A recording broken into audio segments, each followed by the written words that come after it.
Prokuroria Themelore Publike e Gostivarit lëshoi urdhër për zhvillimin e procedurës hetimore kundër 2 personave të dyshuar për kryerjen e një vepre penale, vrasje sipas nenit 123 paragrafi 2.1 e Kodit Penal.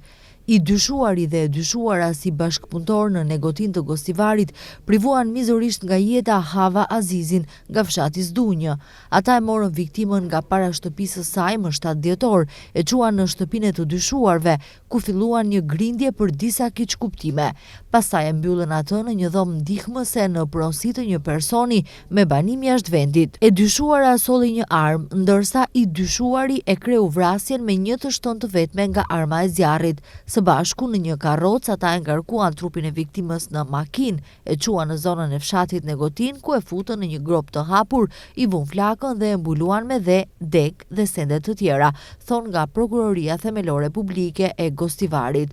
Prokurori publik i paraqiti propozim gjyqtarit të procedurës paraprake të gjykatës themelore në Gostivar për caktimin e masës së paraburgimit për 2 të dyshuarit.